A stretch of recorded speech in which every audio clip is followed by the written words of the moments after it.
amazing viewers. Thank you so much for joining me on my program once again. I appreciate you wherever you are connecting from.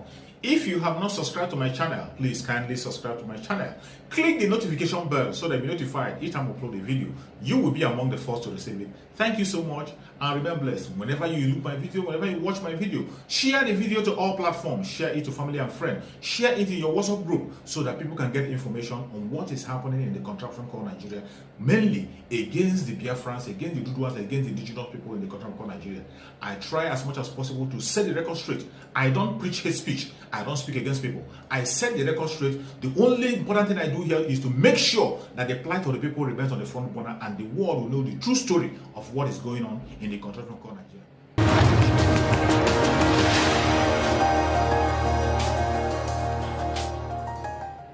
Since his inauguration as governor of Anambra State a few days ago, Professor Chukwuma Seludo has set tongues wagging. Not only was his inauguration low-key to reflect the kind of government he will be running, Soludo kicked the ball rolling by immediately announcing the appointment of a secretary to the state government, Accountant General of the state, and his deputy chief of staff. In his inaugural speech, Soludo also reiterated his administration's reliance on made-in-Anambra products. In keeping with this promise, the light refreshments made available to dignitaries at his swearing-in, as well as his 27 million naira official car, were all produced in Anambra State. The goal, according to Soludo, is to boost the productive capacity of the state and create jobs. Despite the praise he got from these gestures, the state has several challenges which Soludo must confront head-on to live up to the lofty expectations of not just the people of Anambra, but the entire country. Like all states in Nigeria, Anambra has an infrastructure deficit. Its education and healthcare sectors are dilapidated, while insecurity and the menace of IPOB remain unaddressed. Expectations are piling up, and the people of Anambra have voiced out a few things they would like the governor to focus on. Oviete May George has this report.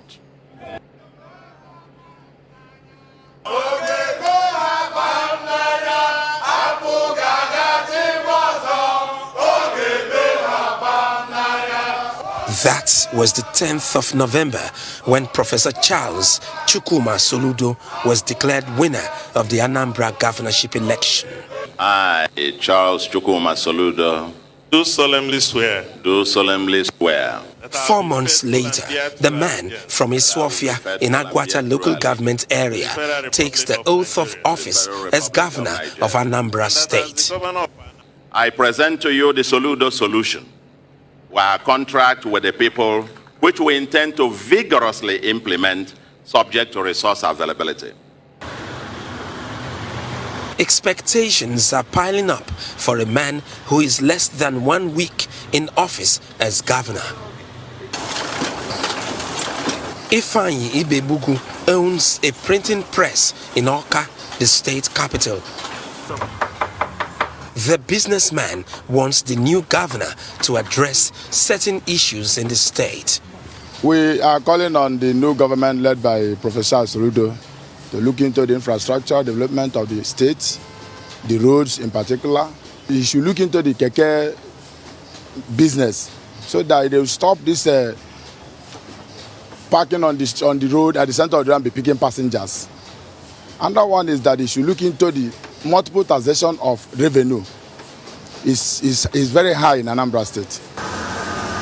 The people's expectations do not come in short supply. Professor Soludo, our governor, I believe in him. So I believe that he can deliver the state to the promised land. I believe in his discipline, his experience as a former CBN governor. I believe that he will be the best governor of Anambra State. They say administration of citizens starts from grassroots. So I want him to look into the grassroots level to understand what the people need, what they want from him. I would like him to focus on road infrastructure. Of course, you know, once the roads are good, businesses will be flourishing. Seriously, I have confidence in Professor Charles Soludo in performing very well, even beyond Mr. Peter Obi. Because each time we talk about good governance in Anambra State, even in Nigeria, we talk about P2B. So I think Professor Soludo will perform beyond P2B, and that is the prayer.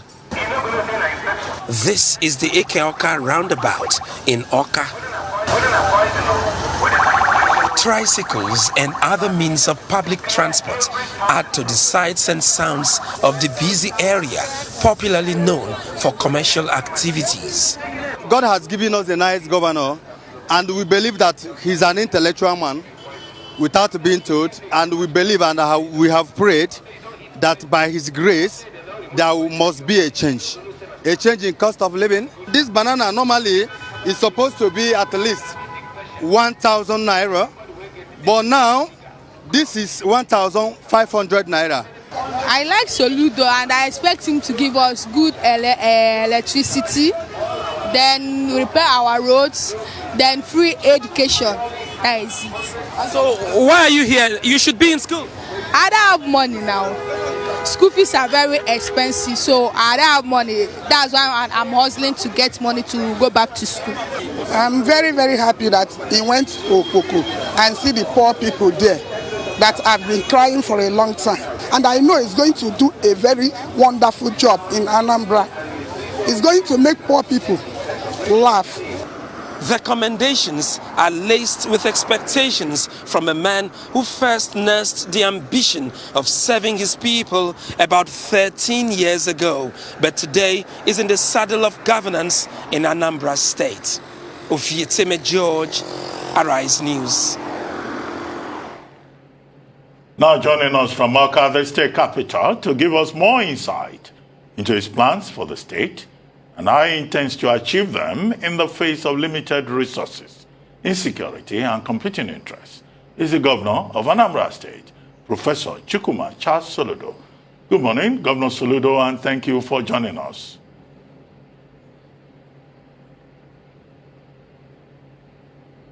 Hello. Good morning. Good morning, and I think it's really a great pleasure. Hello, are you hearing me? Yes, clearly I can hear you here in the studio. Are you? Yes, we can hear you. Please go ahead. Are you here? Are you hearing me? Yes, certainly. Oh, thank you very much. Thank you. And let me say good morning, and thank you for having me. And let me also thank you at the Arise for your massive support. You stood by us throughout this journey, and also at the inauguration. And here you are again today, and thank you. I just listened to the little documentary that George put together, and that's quite... Well, that's the reason why I keep awake in the night for the last few days and for the last few years. And here we are. I applied for the job, like you rightly said, for 30 years, and then persevered. And finally, the people have hired me. And so I'm ready to work. Okay, Professor Soludo, first let's start by congratulating you on this, achievement, and also to congratulate your party, Akuga, as you guys call it, to educate those of us who are not from Anambra State. But very quickly, expectations are very high. You've talked about the Soludo solution. You've been on that since 2009. Our mutual friend, Sidon Adinoba, granted an interview the other day, and he said, you are the most prepared governor ever in the history of Nigeria. Are you really prepared for this job? And what are you bringing to the table?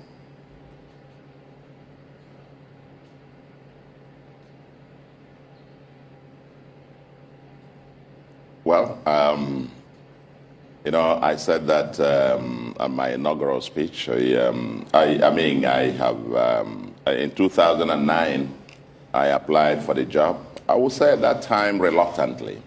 I would say at that time I was literally, dragged into to contest. But then after going around the state at that time and going around the 326 wards, then campaigning and getting a feel of the nature of the underdevelopment challenges. I turned out from being a reluctant person trying to volunteer for public service at that level to almost becoming a passion, a lifetime passion, to really be able to get down to work and help in some very important ways.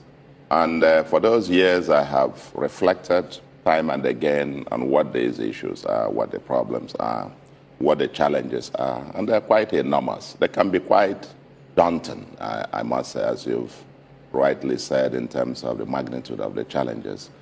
But I have a single-minded conviction that they are not insurmountable. We can do something about it. And it's not just about me as a person. The key resource that we have happen to be the people of Anambra State. Their resourcefulness, their commitment, their love for the homeland, and their enterprise is their biggest resource we have.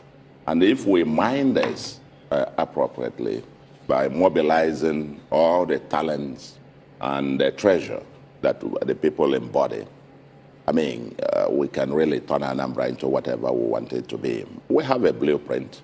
And like I said at the inaugural speech, I chaired the Vision 2070 document, and where we try to see Anambra in 50 years' time. And I also put together my manifesto, Soludo Solution, the People's Manifesto for Greater Anambra. And then you have the Transition Committee report. These three documents provide, if you like, a compendium of both the summary of where we are, and where we need to be, and what we need to do to get there.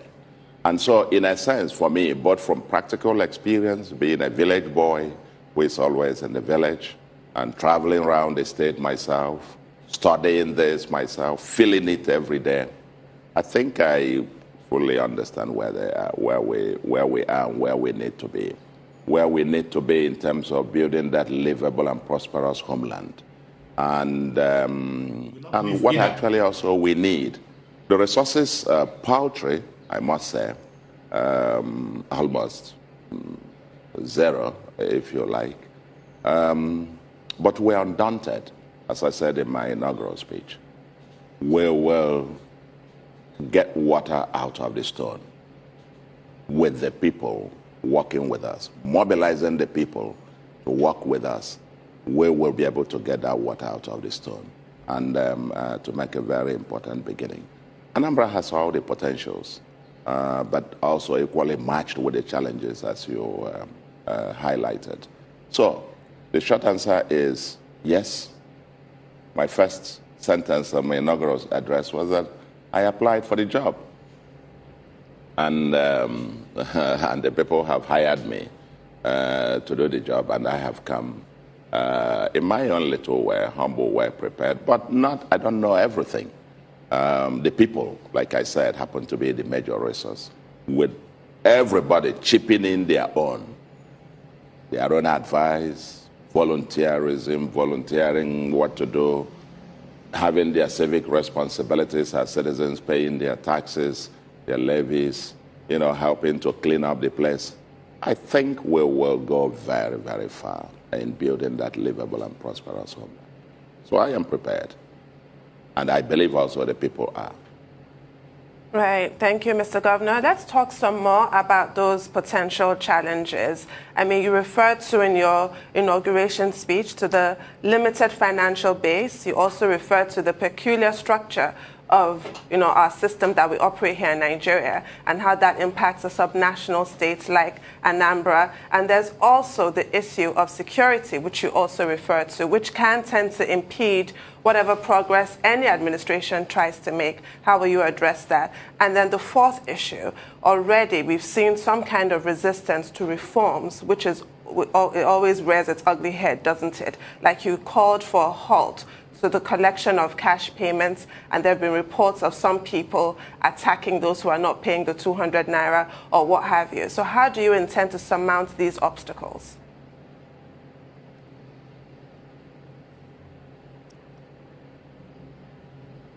Well, these are not all the things that we're going to discuss fully. This answering each of those questions requires like almost a book.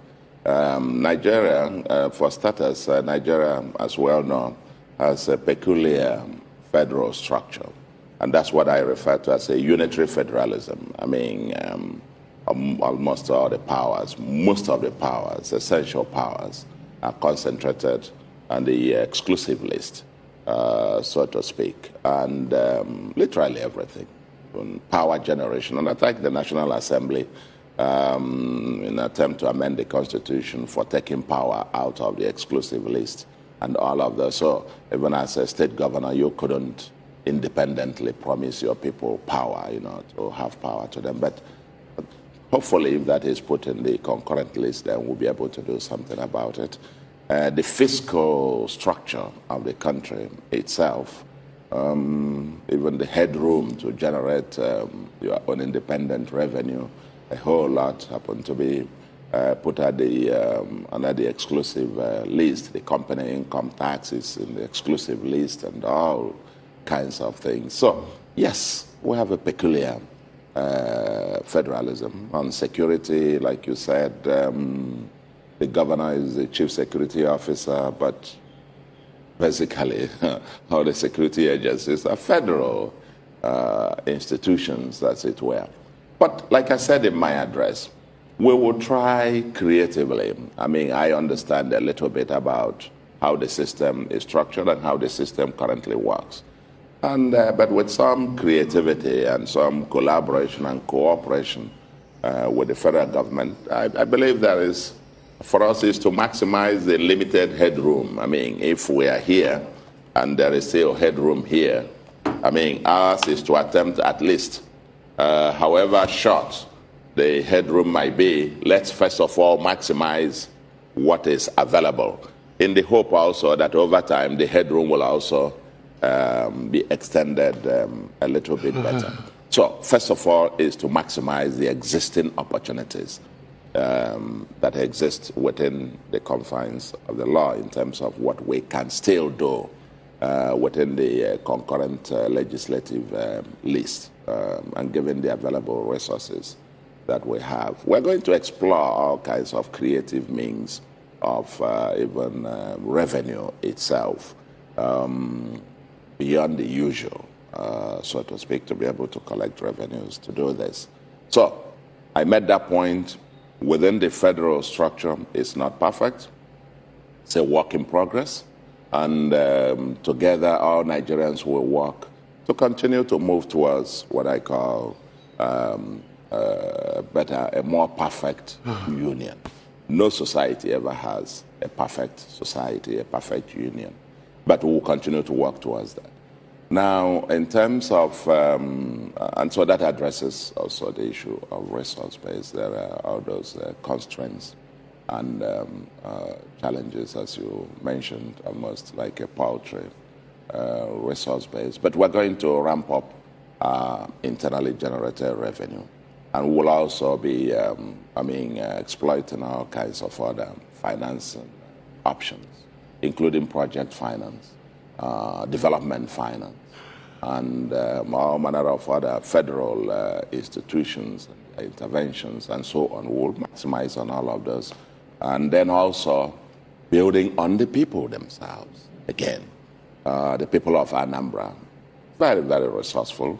Their investments, inward investments, because it's not just government investment that will put Anambra on the map as we desire. Private investment is going to be the key. And we're prepared to provide that environment, enabling environment, to be able to do that. I had some people in the documentary that George put together. If you listen to 3, 4 of them, each of them mentioned road infrastructure and so on.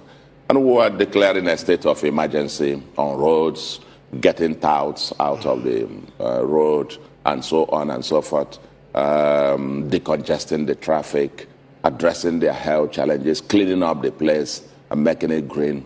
There are quite a whole lot of them that don't cost an arm and a leg. but we're going to get started. I mean, we're already getting started with what we've done in the last 4 days, working days that we've had. And then you talked about the resistance to reform. That is normal. That is to be expected. Actually, I foresaw what you just reported in my inaugural speech, that these people, these revenue touts and the park mafia and so on, would resist. I put it's in my inaugural address. So when I hear them, going to fight back and so on, it's not surprised in any form. But we are determined, we are focused on this, and we must rid Anambra of touts and illegal operators. Law and order happen to be the very first essence, at the foundation of anything, of every society. And we must restore law and order. It is estimated that about 35–40% of people who come to shop in our nation and environs have relocated elsewhere, or going elsewhere to shop. And we want to return our nation to its glory, so that shopping around in our nation and in Anambra in general will be a pleasurable experience. Commerce is the base, the primary base of economic life here in the state. And we must do everything to make shopping and living in Anambra a pleasurable experience. For it to be a livable state, we must get this. The bad, the 0.01%, 0.00 whatever, just an infinitesimal minority of the people cannot hold the entire society to ransom. And we are determined, we're putting to, we have the structures now in place, and we'll unleash them if they want whatever where they want it. We're prepared to meet them in the street and liberate the common man in the street. This government is about the common man.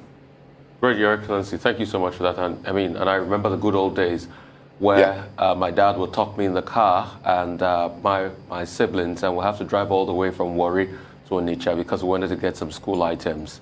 But those days are not there any longer. But I'd like to ask you about Okpoko. You visited Okpoko, and I saw the pictures and the footage out of Okpoko, and I was sad. You need a massive urban regeneration to happen in Okpoko. Where will you raise the money to do that? That's one.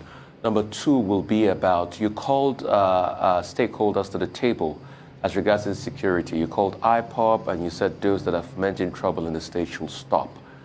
How are those conversations going? Have they responded to the call? And how can we stop the case of insecurity in Anambra State? But at first, Okpoko, massive urban regeneration. How are we going to get the money to do it? Because that will cost a lot. It's been years of neglect.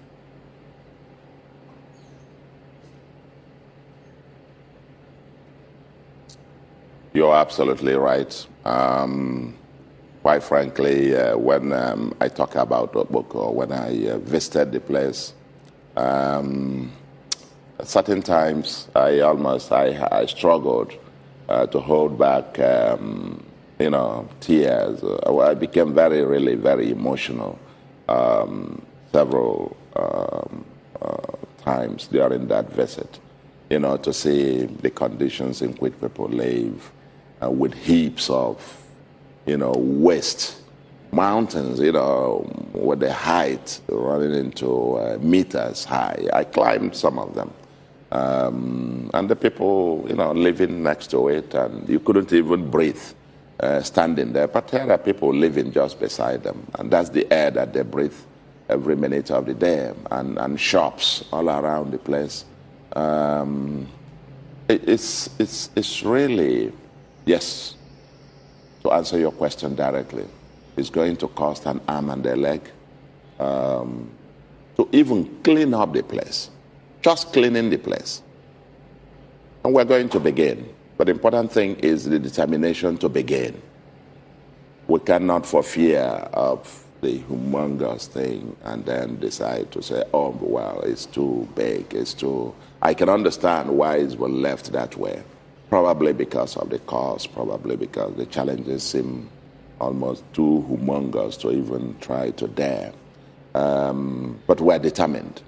Step by step, one step at a time, we will, for example, the entire drainage system of the Onitsha metropolis into the River Niger has been blocked. People have built up houses along the drainage channel. It's completely filled up, 15-meter deep drainage, 15 meters, completely filled up. All the drainage ways, gutters, and so on and so forth in Onitsha, most parts of the state, completely full. And we're going to start off probably next week or thereabout. We'll probably devote about 2-3 days in the state to just open up, clean up the gutter, just get them out, and then get them to the first place of where we would put them on our operation, clean up Anambra to start with, so that the next heavy rain is not going to get people, because when it rains now, much of Onitsha is flooded, and people die every year due to these flooding places, and people, carrying cars, if you see the speed of the flood, turning vehicles, and people dying on a yearly basis. And this we're determined to solve, even if we got to raise whatever resources and however. And we're already working hard at it about financing options on how we get there. But we must make a beginning. We'll also be appealing to even the international community, federal government, as it were, and then, of course, our own people here. And I believe between those three parties, us, federal government, and the international community, the donor and development agencies, with whom we'll probably be meeting next week or so, I think we're going to do something. There are basics, like I said, cleaning up the place. The silting this is going to be humongous. And then basics of water, electricity, even if it is solar-powered street light. Where people they are in darkness, total darkness, forgotten there. Over 1 million people trapped there, so to speak. For me, my heart bleeds, coming from a humble background and seeing poor people left in that kind of state. As I look in the faces of the children there, I could see potential professors, potential engineers, doctors, medical doctors, potential president, potential anything. It could be the people that will rescue the world of anything, technology, innovation, experts, and so on. But if we don't rescue them now, the world loses. And that's why I'm very, very passionate about that place. A system is as strong as its weakest link. And Oboko and the environs seems to be that weakest link in terms of the chain. It's the biggest urban slum in the southeast. And certainly, I don't know of any bigger urban slum in Nigeria. I don't know of any. But it's quite huge. And we will give it a go in the next several months, the next 1 year, 2 years. We're not saying it's going to be fixed in one day. It's going to be a journey, but there is a trajectory. And our commitment is that every month, every 6 months, we will evaluate progress. And not only Oboko, we're also going to have a Regeneration Commission on our major urban areas, our urban renewal agenda, starting in the first instance with the 4 key ones: the Greater Onitsha urban, Oka urban, Nnewi urban, and the Ekulobia urban. These are the 4 oldest urban areas designated as urban centers, even in the time of Chief Jinwobodo, the old Anambra State. So we'll start from there as model.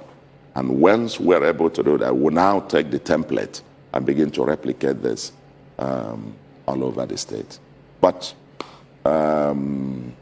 yes, it's going to be quite expensive. But the important thing is that we start off. Journey of 1,000 miles starts with one major step, and we're prepared to take even 5, not even 1 at a time. Okay, Prof, all of that is nice. But beyond Opoko and the urban regeneration plan, you know that one famous tradition in our democracy is to talk about 100 days in office. Now, in 100 days from the point of your inauguration as swearing in as governor, what are those quick wins that you can point to, that you expect to point to, so that when we say, oh, it's been 100 days since Governor Soludo assumed office, this is what he has been able to do? And secondly, how much of a distraction for now is that cat fight that upstaged your assumption of office, your swearing-in ceremony? The cat fight between Osodieme, the wife of the... Which one? Osodieme. Which one? The fight between Ebelechukwu Obiano and Bianca Ojuko. I consider it a cat fight. Must be some kind of distraction to you. Those two issues.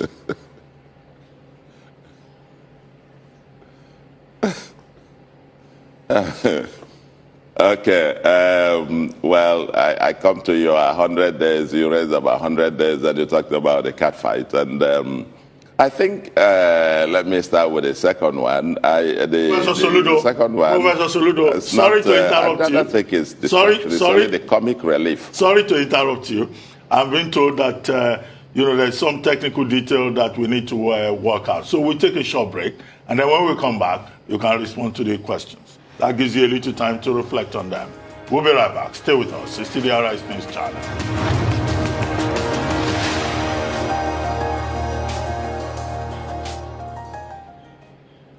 Welcome back to the morning show here on the Arise News channel. Our guest is still the governor of Anambra State, Professor Chukwuma Soludo. Professor Soludo, thank you very much for staying with us. Okay, now we're back. The technical details have been worked out, and you can continue with your response.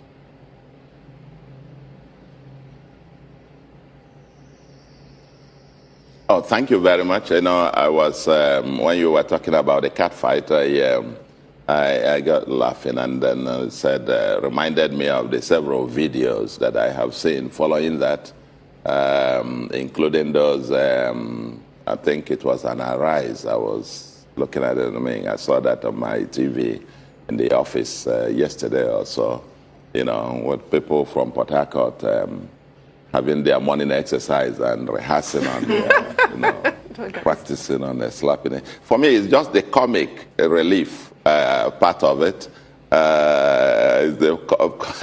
It's just the comedy that has emerged from it all that I have enjoyed. Actually, there's no distraction whatsoever.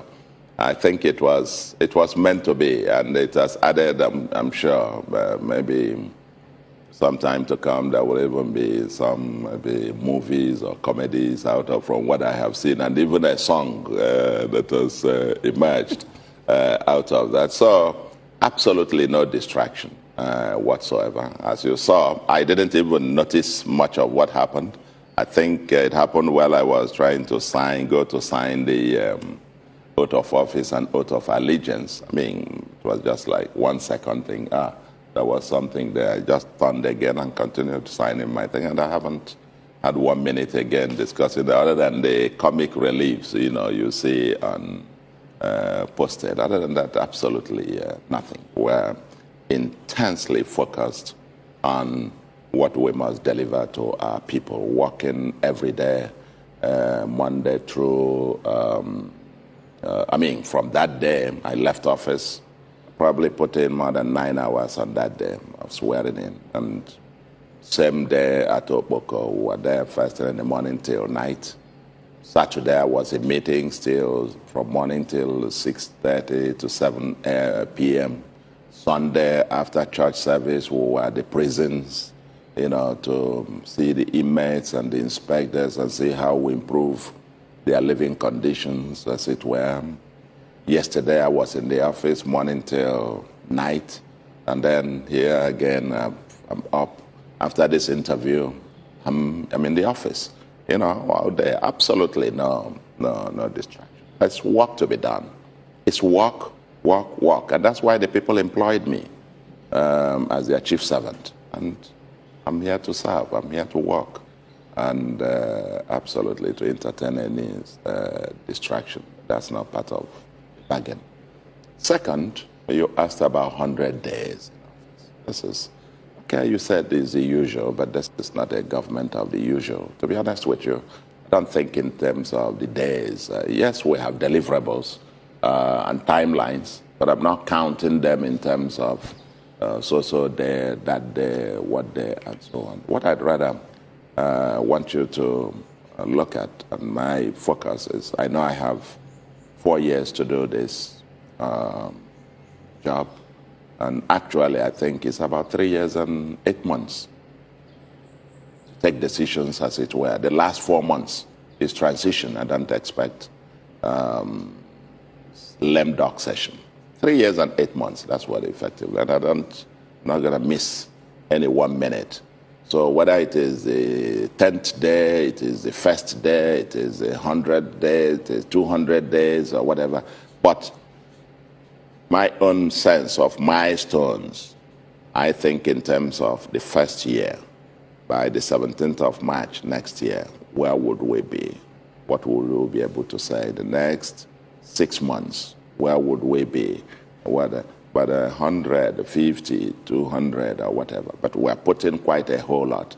And you wait on the 100th day, you will be the one to tell me what has happened and what hasn't happened. But for me, I'm just plowing.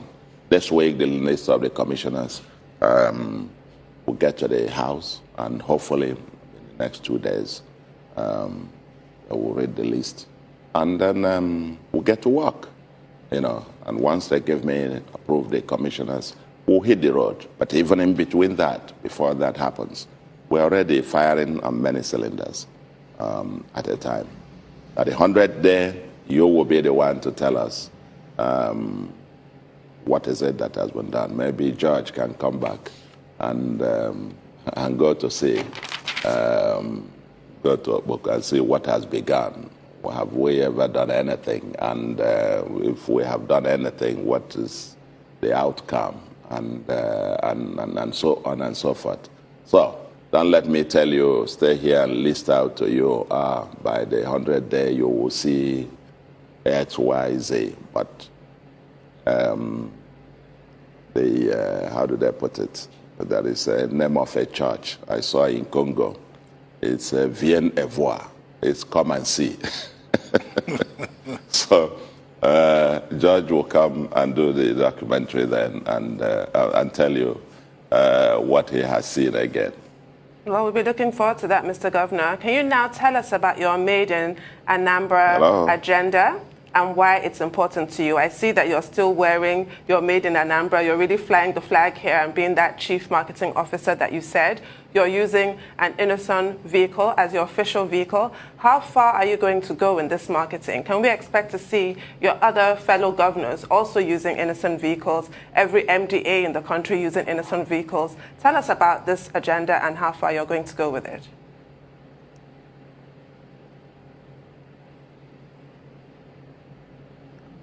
Let me tell you, it's not just me. It's the way the world works. It's the way the world works.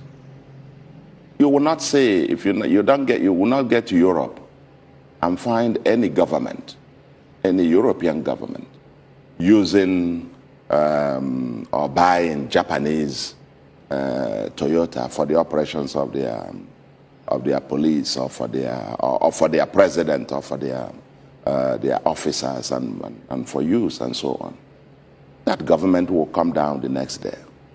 You will not say go to China or whatever and go Philippines or whatever and get their leaders or so on wearing fabrics that's not met in their homeland. That's how you create jobs. How else? How else? And if you don't do that, you do that through public procurement. If you want to get funds from the US or from wherever and so on and so forth, it's America first.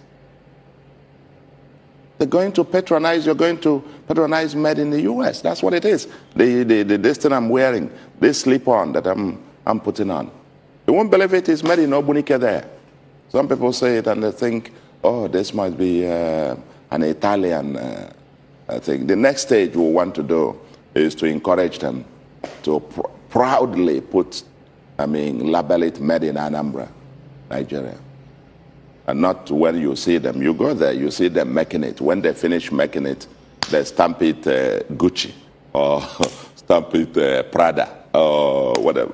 The next is we want to encourage them to be proud, brand it. And that's because our people have that mentality that, unless it is imported, it's of no quality, it's of no value. No. It's when we patronize what we have here.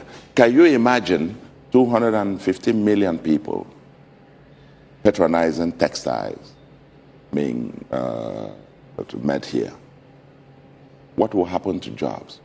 You're going to create tens or hundreds of thousands of jobs. Tens, hundreds of thousands, if not millions of jobs, right away. Just by patronizing this Akwete thing, they can't even meet the order in terms of the demand.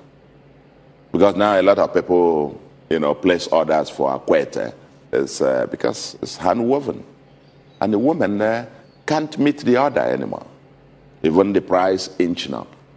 And now we're going to help them get the technology to also mass produce this. And that's more jobs. Jobs. So the Made in Anambra agenda is integral to the way the world works. That's one. Two, it is the best way that you use government high road. The developed world, the industrial world, the way they go. President Clinton had what he called in the Ministry of Commerce, had what they called the trading floor. And that their job was to open markets all over the world for the export of made in American products. That's create jobs. And they told the story, Time magazine, The Economist, at one time when he was talking about the neo-mercantilism, told the story of how Raytheon and a French company competed for procurement, I think in Mexico, in Brazil, to get a contract, and how even the president got involved to get the contract for Raytheon, the American company, and how they created 20,000 jobs.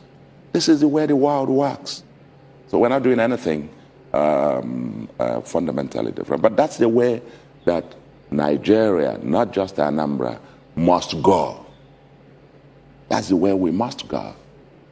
Made in Anambra first, made in Nigeria first. We'll eat our food, we'll drink our drinks, we'll wear our clothes, put on our shoes, wear our thing, and we'll create millions of jobs. Okay.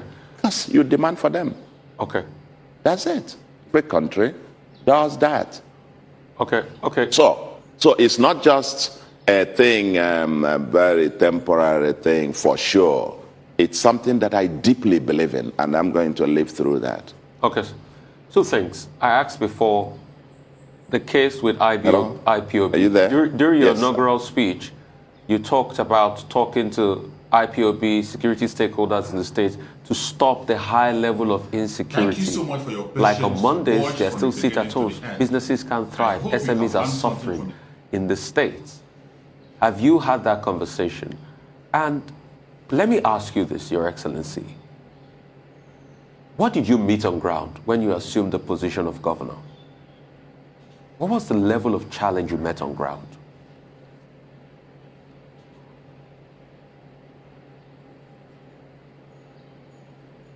The level of challenge we met on ground in terms of? In terms of the dearth of infrastructure, in terms of funds available, in terms of everything. What did you meet on ground?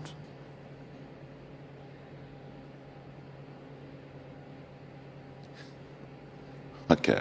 No, thank you very much. I think let me go by, in terms of the sequence, the first is the security issue and the discussions. The discussions are ongoing. As I announced even on my inaugural speech, my first meeting after the swearing in, immediately after I signed that, I went into my office right away.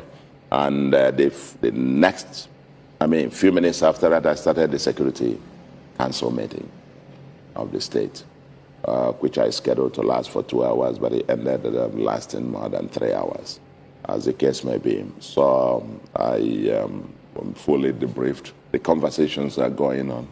And I think, I believe strongly that we'll get it cracked. It's probably not going to happen one day, but we're going to crack it. The sit-at-home thing will definitely end. And we're working, having conversations with all the stakeholders, IPOB, everybody else, who are trying to engage everybody. It's the people's power that will prevail at the end of the day. It is the people's power that will prevail at the end of the day. Like I said, the poor, innocent artisans, the keke driver, the bus driver, the woman selling pepper, the vulcanizer, the one that, the masons who depend on daily toil and sweat to eat, they are the ones who are suffering. They're the poor people. For the elite, they can afford to have, a holiday on Monday and watch TV and watch Arise on their DSTV and so on. But what about these guys who don't even have electricity, who don't have anything, who depend on going out there to rough it out? The traders, the people who do what we call Ebo Safia, they don't have any shop, but they're just loitering around. If you need anything, they run, go and get it somewhere for you, and that's how they eat. If you stop them from going out, they starve for the day. Who is the loser? And then people who would have come to shop in Anambra start going out on Mondays, they go elsewhere. Who is the loser? You're just impoverishing the same people every day. And everybody is a loser. And I know that that will definitely stop, and we're working hard at that. So the short answer to your question, I don't need to tell you any further details than this, is that we're having very serious conversation around that. Like I said, we're determined to restore law and order for the state, because without it, nothing else happens. And what did you meet the on other question ground? is about what we met the state. Well, what we met on ground, actually, there is what I can only tell you is as follows. First is that in terms of finances, there is an audited account, which is public document. Okay? It's public document. Anybody can access that. The audited account of Anambra State as at 31st December 2021. That's already published. Public document. Anybody can access it. You can get it. You see our assets, liabilities, and so on. And then, of course, as at the last date, what you now have to do is between the audited account as at the end of the year and as at the day of handover, if there were further liabilities and all of that. But in terms of the audited account, certified and published already, yeah, everybody knows that the state finances are not quite robust, to put it mildly. The debt is probably in the range of 100 and something billion in terms of debt. And then cash, so what I saw at the end of it, a few 100 million. So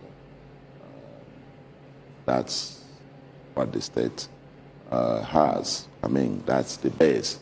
But we're still going to have the reconciliations and have all the accounts from January to the date that we take over, and we put out. And I think it's best practice, actually, when you ask this question, we intend to have a very transparent public finance management where we're going to publish everything. Everybody will know what is there, what is not there, what penny comes in, what it is used for. And that is our aspiration. That's part of our promise in our manifesto, to have a very transparent public finance management. And part of it, like I said, is the audited account, which is a public document. You can look into that, and everybody can get a copy of that and see that the debt, the liability, asset thing, and so on, and the cash that we met. I think, if I remember correctly, the cash, various banks, 200-300 million, and yeah, 300 or 400 million naira, and then the audited account as at December put the debt at about 109 billion. That's what I saw. So, but we'll take from there. For me, that's baseline. When we do the other contingent liabilities, contractor debts, and the other bits, we'll pull up all those.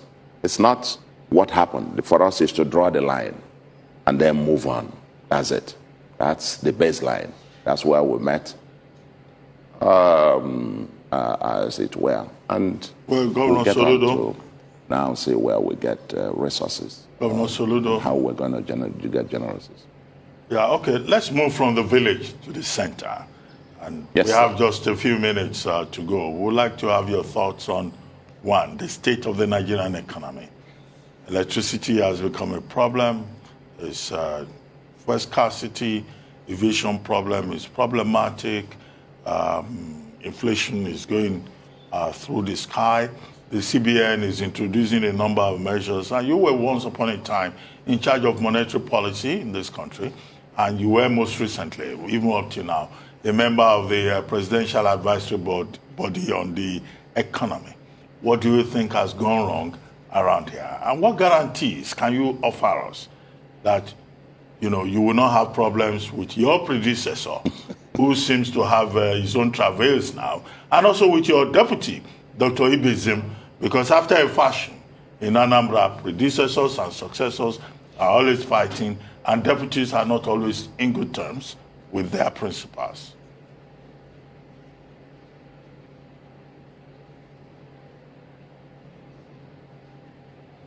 You've asked tripartite questions that, and you said you don't have time. So let me just give you one sentence response on each of them. The first is the center, the state of the economy. I am now, thank you mentioning the different hats I wore in the past. And now, as governor of my state and a member of the National Economic Council, I also have an opportunity to offer, and we have a meeting, I think, on Thursday.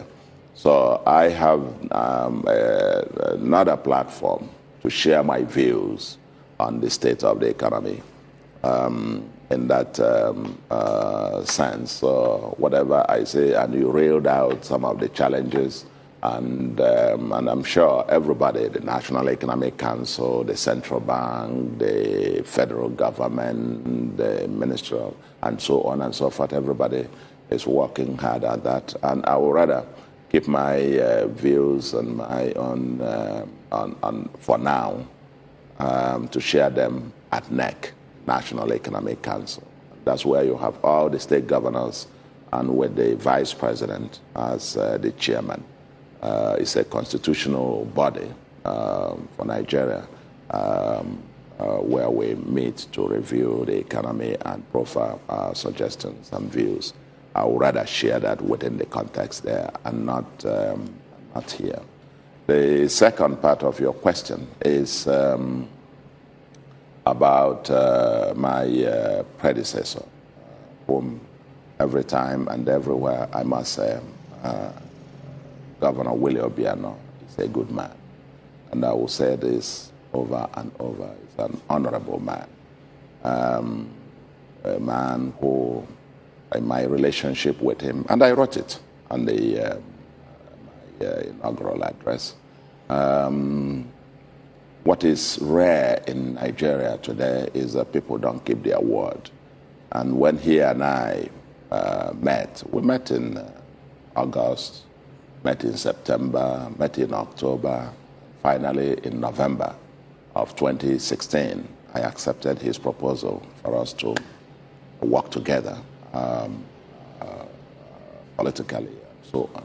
And 2017, I did everything to keep my own part of it.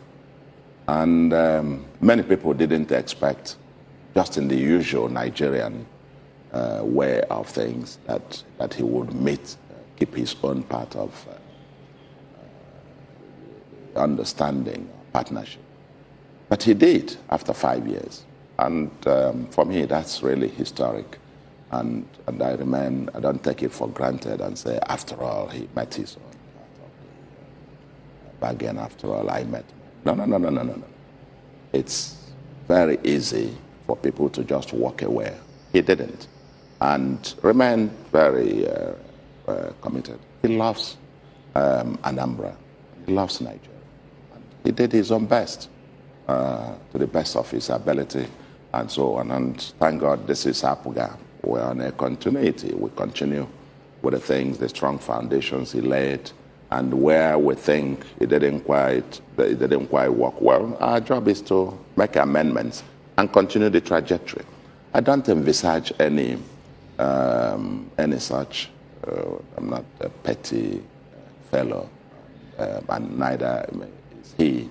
I don't expect him to give us any problems, nor do I expect to. What for? I mean, that will be silly, actually. Typically, what often leads to the kind of friction that I see in many cases is when people leave office. They have difficulty living. They still want to live and want to be the one calling the shots and determining, who will get what and so on. But he's not that kind of fellow. And I know that, and he has repeatedly assured that. I've said so publicly. And so I don't see much lines for friction and all of that. And, I will be eternally grateful to him and the Anambra people for him remaining an honorable person and a leader, I must say. So, despite whatever the travails, and I hope he will be, I'm happy he's been granted bail, and he will have his day process, and they interrogate the process, like every other Nigerian who are appalled by somebody taking a video of him in that room and circulating that. I mean, he's entitled to a minimum degree of dignity and so on. That's not the way you go for. If we say he did something, investigate it, but not ridicule the person, humiliate the individual. But having said that, well, now on the deputy front, I'm not quite sure. I've been through this road before. I've had, I was governor of Central Bank, and I have 4 deputy governors that worked with me. Not enough. So I'm used to the circumstance of working with deputies. This might be a different terrain altogether, but absolutely, from the gentleman that I see, I don't envisage. I think he knows basically what the job of the deputy governor is. I know what the job of the governor is, and you execute the job of the governor. He does the job as deputy governor. It's my deputy, and I don't. I think we're gonna bond together to give Anambra the leadership that the state deserves. Well, thank you very much, Governor Soludo. We wish you well, and we say to you, it will be well with Anambra. Thank you very much. Thank you so much for your patience to watch from the beginning to the end. I hope you have learned something from the video you have just watched. The video you have just watched is to bring information to your doorstep and for educational purpose. It is not to demonize anybody. Let us watch continuously and see who can be able to make a sense out of every nonsense we are seeing. We must continue. We move. It doesn't matter what they do. It doesn't matter what they say. They will kill us. We will kill them. At the end of the day, Biafra is here. Thank you for watching. If you have not subscribed to the channel, please kindly subscribe to the channel. Click the notification bell so that you're notified each time I upload a video. You will be among the first to receive it. Thank you and remain blessed. Bye-bye. See you again.